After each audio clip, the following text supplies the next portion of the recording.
ನಮಸ್ಕಾರ ಗೆಳೆಯರೆ. ಇವತ್ತು ನಾನು ಹೇಳ್ತಾ ಇರುವ ವಿಷಯ ನಿಜವಾಗಿಯೂ ಕೇಳಿದ್ರೆ ನಿಮ್ಮೆಲ್ಲರ ಮನಸ್ಸು ಕಳವಳವಾಗೋ ಹಾಗಿರುತ್ತೆ.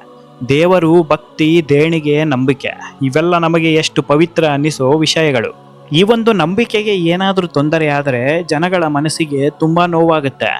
ನೀವೆಲ್ಲರೂ ಕೇಳೇ ಇರ್ತೀರಾ. ಮತ್ತು ಇಡೀ ಪ್ರಪಂಚಕ್ಕೆ ಗೊತ್ತಿರುವ ಅತ್ಯಂತ ಪವರ್ಫುಲ್ ದೇವಸ್ಥಾನ ಶಬರಿಮಲೆ ಅಯ್ಯಪ್ಪ ಸ್ವಾಮಿ ದೇವಾಲಯ. ಸ್ನೇಹಿತರೆ, ಇದು ಕೇವಲ ದೇವಾಲಯವಲ್ಲ, ಇದು ಭಕ್ತರ ಜೀವನದ ದೊಡ್ಡ ಆಧ್ಯಾತ್ಮಿಕ ಯಾತ್ರೆ. ಪ್ರತಿ ವರ್ಷ ಎಷ್ಟು ಜನ ಇಲ್ಲಿ ಹೋಗ್ತಾರೆ ಗೊತ್ತಾ? 60 ಲಕ್ಷಕ್ಕೂ ಹೆಚ್ಚು ಜನ ಇಲ್ಲಿ ಭೇಟಿ ಕೊಡ್ತಾರೆ. ಅದು ಕೇವಲ ದೇವರನ್ನು ನೋಡೋಕೆ ಅಲ್ಲ, ಪೂರ್ತಿ ಜೀವನ ಶೈಲಿಯನ್ನೇ ಬದಲಾಯಿಸಿ, ನಿಯಮ ಪಾಲಿಸಿ, ಮಾಲೆ ಹಾಕಿಕೊಂಡು ಉಪವಾಸ ಮಾಡಿ ದೇವರ ದರ್ಶನಕ್ಕೆ ಹೋಗ್ತಾರೆ. ಅದರಲ್ಲೂ ವಿಶೇಷತೆ ಏನಪ್ಪಾ ಅಂತಂದ್ರೆ, ದೇವಾಲಯಕ್ಕೆ ಹೋಗುವವರೆಲ್ಲರೂ ಏಕತೆ ಮೆರೆಯುತ್ತಾರೆ. ಹಿಂದೂ, ಕ್ರೈಸ್ತ, ಮುಸ್ಲಿಂ, ಶ್ರೀಮಂತ, ಬಡ ಯಾರೇ ಆಗಿರಲಿ ಸ್ವಾಮಿ ಶರಣಂ ಅಂದ್ರೆ ಎಲ್ಲರೂ ಒಟ್ಟಿಗೆ ಅಯ್ಯಪ್ಪನ ಹೆಸರನ್ನೇ ಜಪ ಮಾಡ್ತಾರೆ.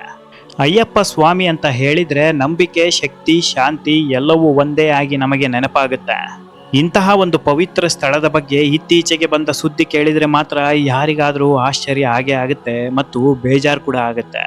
ಕೇರಳದ ಹೈಕೋರ್ಟ್ ಬೆಂಕಿ ರೀತಿ ಧಗ ಧಗ ಧಗ ಕುದಿಯುತ್ತಾ ಇದೆ. ದೇವಾಲಯದ ಆಡಳಿತ ಸಿಬ್ಬಂದಿಗೆ ಸಖತ್ ವಾರ್ನಿಂಗ್ ಕೊಟ್ಟಿದೆ. ಶಬರಿಮಲೆ ದೇವಾಲಯದ ಅಯ್ಯಪ್ಪ ಸ್ವಾಮಿ ಪ್ರತಿಮೆಯಲ್ಲಿ ಒಟ್ಟು 4.54 ಕಿಲೋಗ್ರಾಂ ಚಿನ್ನ ಕಾಣೆಯಾಗಿದೆ ಅಂತೆ.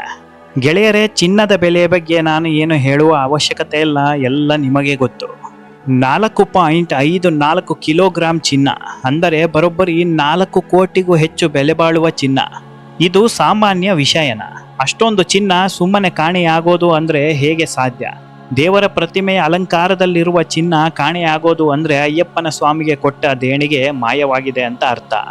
ಒಂದು ಕ್ಷಣ ಕಲ್ಪನೆ ಮಾಡಿ ನೋಡಿ, ನೀವು ಮನೆಗೆ ಹೋಗಿ ಚಿನ್ನದ ಲಾಕರ್ ನೋಡಿದ್ರೆ ಅರ್ಧ ಭಾಗದ ಚಿನ್ನ ಕಾಣೆಯಾಗಿದ್ರೆ ಯಾವ ರೀತಿ ಆಗುತ್ತೆ? ಶಾಕ್ ಆಗ್ತೀರಾ. ಇದೇ ರೀತಿ ಲಕ್ಷಾಂತರ ಭಕ್ತರು ಶಾಕ್ ಆಗಿದ್ದಾರೆ. ಸರಿ ಗೆಳೆಯರೆ, ಈಗ ನಿಮ್ಮ ತಲೆಯಲ್ಲಿ ಒಂದು ಪ್ರಶ್ನೆ ಓಡುತ್ತಾ ಇರುತ್ತೆ, ಅಯ್ಯೋ ಇಷ್ಟೊಂದು ಚಿನ್ನ ಕಾಣೆಯಾಗಿದೆ ಅಂತ ಈ ವಿಚಾರ ಕೋರ್ಟಿಗೆ ಹೇಗೆ ಗೊತ್ತಾಯಿತು ಅಂತ. ಮೊದಲಿಗೆ 1970ರ ದಶಕದಲ್ಲಿ ದೇವಾಲಯದ ಪ್ರತಿಮೆಗಳಿಗೆ, ಅಲಂಕಾರಗಳಿಗೆ ಎಷ್ಟು ಚಿನ್ನ ಇದೆ ಅಂತ ಒಂದು ಅಧಿಕೃತ ದಾಖಲೆ ಮಾಡಲಾಗಿತ್ತು. ಆ ಸಮಯದಲ್ಲಿ ದೇವರ ಬಳಿ ಅಂದರೆ ವಿಶೇಷವಾಗಿ ಅಯ್ಯಪ್ಪ ಸ್ವಾಮಿಯ ವಿಗ್ರಹದ ಬಳಿ ಒಟ್ಟು 7.95 ಕಿಲೋಗ್ರಾಂ ಚಿನ್ನ ಇದೆ ಅಂತ ಪುಸ್ತಕದಲ್ಲಿ ಬರೆಯಲಾಗಿತ್ತು. ಅದು ಆಗಿನ ಸಮಯದಲ್ಲಿ ತುಂಬಾ ದೊಡ್ಡ ವಿಷಯ.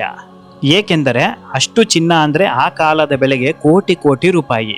ನೀವಿನ್ನೂ ನನ್ನ ಅಫಿಷಿಯಲ್ ಫೇಸ್ಬುಕ್ ಪೇಜ್ ಸುಧೀಂದ್ರ ಎಕ್ಸ್ಪ್ಲೋರರ್ನ ಫಾಲೋ ಮಾಡಿಲ್ಲ ಅಂದ್ರೆ ಈಗಲೇ ಫಾಲೋ ಮಾಡಿ, ಮತ್ತು ಈ ವಿಡಿಯೋಗೆ ಒಂದು ಲೈಕ್ ಕೊಡಿ, ಶೇರ್ ಮಾಡಿ, ಸಬ್ಸ್ಕ್ರೈಬ್ ಆಗಿ, ಪಕ್ಕದಲ್ಲೇ ಇರುವ ಬೆಲ್ ಐಕಾನ್ ಪ್ರೆಸ್ ಮಾಡೋದನ್ನ ಮರೆಯಬೇಡಿ. ಭಕ್ತರು ಕೊಟ್ಟಿದ್ದು ಇರಬಹುದು, ರಾಜ ಮನೆತನದಿಂದ ಬಂದಿರಬಹುದು, ಇನ್ನೂ ಅನೇಕ ಮಾರ್ಗಗಳಿಂದ ದೇವಾಲಯಕ್ಕೆ ದೇಣಿಗೆಯಾಗಿ ಬಂದಿರಬಹುದು. ಆ ದಾಖಲೆಗಳನ್ನು ಇಷ್ಟು ವರ್ಷ ಎಲ್ಲರೂ ನಂಬೇ ಬಂದಿದ್ರು. ಆದರೆ ಇತ್ತೀಚೆಗೆ ಒಂದು ಸಮಿತಿಯವರು ಮರುಪರಿಶೀಲನೆ ಮಾಡ್ತಾರೆ. ಪರಿಶೀಲನೆಯಲ್ಲಿ ಅಯ್ಯಪ್ಪ ಸ್ವಾಮಿಯ ಪ್ರತಿಮೆಗಳಲ್ಲಿ ಇರುವ ಚಿನ್ನವನ್ನು ತೂಗಿದರು. ಇದರಲ್ಲೇ ನೋಡಿ ಅಸಲಿ ಸತ್ಯ ಹೊರಬಂತು. ಇಡೀ ಪ್ರಪಂಚ ಶಾಕ್ ಆಗಿರೋದು. ಒಟ್ಟು 7.95 ಕಿಲೋಗ್ರಾಂ ಚಿನ್ನ ಇರಬೇಕು, ಆದರೆ ಈಗ ಇರೋದು ಕೇವಲ 3.41 ಕಿಲೋಗ್ರಾಂ ಚಿನ್ನ ಮಾತ್ರ. ಅಂದರೆ ಕಾಗದದ ಪ್ರಕಾರ ಬಾಕಿ 4.54 ಕಿಲೋಗ್ರಾಂ ಚಿನ್ನ ಎಲ್ಲೋ ಕಾಣೆಯಾಗಿದೆ. ಇದರ ರಿಪೋರ್ಟ್ ಅನ್ನು ಕೇರಳ ಹೈಕೋರ್ಟ್ಗೆ ಹೋದಾಗ ಕೋರ್ಟ್ ಕೂಡ ಶಾಕ್ ಆಗಿದೆ, ಧಗ ಧಗ ಕುದಿಯುತ್ತಾ ಇದೆ. ಕೋರ್ಟ್ ತಕ್ಷಣ ಕೇಳಿದ ಪ್ರಶ್ನೆ ಏನು ಗೊತ್ತಾ? ಇಷ್ಟು ದೊಡ್ಡ ಪ್ರಮಾಣದ ಚಿನ್ನ ಎಲ್ಲಿ ಹೋಯ್ತು?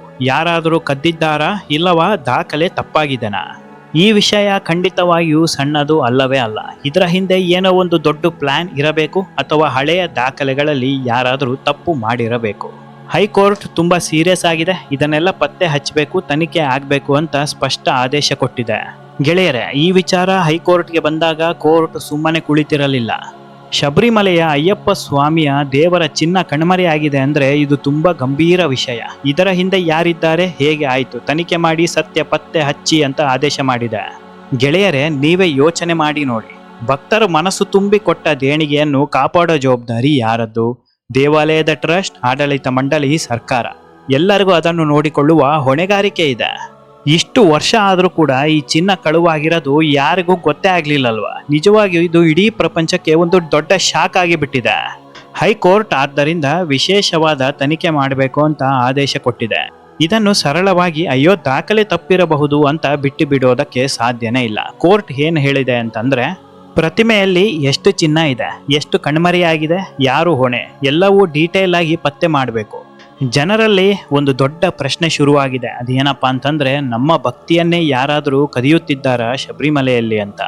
ಹೀಗಾಗಿ ಈಗ ಕೋರ್ಟಿಗೂ ಸರ್ಕಾರಕ್ಕೂ ದೇವಾಲಯದ ಆಡಳಿತಕ್ಕೂ ಎಲ್ಲರ ಮೇಲೂ ಒತ್ತಡ ಬಂದಿದೆ. ಸತ್ಯ ಪತ್ತೆ ಹಚ್ಚಿ ಚಿನ್ನ ಎಲ್ಲಿ ಹೋಯ್ತು ಅಂತ ಹೇಳಿ ಅನ್ನೋ ಒತ್ತಡ. ಗೆಳೆಯರೆ, ಈಗ ಒಂದು ದೊಡ್ಡ ಪ್ರಶ್ನೆ ಎಲ್ಲರ ಮನಸ್ಸಿನಲ್ಲಿ ಓಡುತ್ತಾ ಇದೆ. ಈ ಚಿನ್ನ ನಿಜವಾಗಿಯೂ ಕಳ್ಳತನ ಆಯ್ತಾ ಅಥವಾ ಹಳೆ ದಾಖಲೆಗಳಲ್ಲಿ ಏನಾದರೂ ತಪ್ಪಾಗಿತ್ತಾ ಅಂತ. ಬಹಳ ಮಂದಿ ಭಕ್ತರು ಏನು ಹೇಳುತ್ತಾ ಇದ್ದಾರೆ ಅಂತಂದ್ರೆ, ಇಷ್ಟು ದೊಡ್ಡ ಪ್ರಮಾಣದ ಚಿನ್ನ ಕಾಣೆಯಾಗಿದೆ ಅಂತಂದ್ರೆ ಇದರಲ್ಲಿ ಕಳ್ಳತನ ಖಂಡಿತ ಇದೆ. ಅದನ್ನು ಹೊರಗಡೆಯವರು ಮಾಡೋದಕ್ಕೆ ಸಾಧ್ಯವೇ ಇಲ್ಲ, ಒಳಗಡೆಯವರೇ ಯಾರೋ ಇದನ್ನು ಮಾಡಿರಬೇಕು. ಸಾಮಾನ್ಯ ಮನೆಗೆ ಕಳ್ಳ ಬಂದ್ರೆ 10ರಿಂದ 20 ಗ್ರಾಂ ಚಿನ್ನ ಕದ್ದರೂ ಎಷ್ಟು ಶಬ್ದ, ಎಷ್ಟು ತಪಾಸಣೆ ಆಗುತ್ತೆ. ಆದರೆ ಇದು 4.5 ಕಿಲೋಗ್ರಾಂ ಚಿನ್ನ. ಅದನ್ನು ಯಾರಾದರೂ ಸುಮ್ಮನೆ ಹೊತ್ತುಕೊಂಡು ಹೋಗೋದಕ್ಕೆ ಆಗುತ್ತಾ? ಖಂಡಿತವಾಗಿಯೂ ಒಳಗಡೆಯವರೇ ಗೊತ್ತಿಲ್ಲದ ಹಾಗೆ ಕದ್ದಿದ್ದಾರೆ. ಇನ್ನು ಕೆಲವರು ಹೇಳ್ತಾರೆ, ಹಳೆಯ ದಾಖಲೆಗಳಲ್ಲಿ ತಪ್ಪಾಗಿದ್ದರೂ ಆಗಿರಬಹುದು. 1970ರಲ್ಲಿ ತೂಗಿದ ಚಿನ್ನ ಸರಿಯಾಗಿ ಬರೆಯಲಿಲ್ಲ. ಇದೀಗ ಮರು ತೂಗಿದಾಗ ನಿಜವಾದ ಅಂಕಿ ಸಿಕ್ಕಿದೆ. ಈ ಒಂದು ತಪ್ಪು ಲೆಕ್ಕ ಕಳ್ಳತನವಾಗಿ ಬದಲಾಗಿದೆ ಅಂತ ಹೇಳುತ್ತಾ ಇದ್ದಾರೆ. ಅಷ್ಟೇ ಅಲ್ಲ, ಇನ್ನು ಕೆಲವರು ಹೇಳುತ್ತಾ ಇದ್ದಾರೆ, ಇದು ಪ್ರಪಂಚದ ಅತ್ಯಂತ ಪ್ರಸಿದ್ಧ ದೇವಸ್ಥಾನ.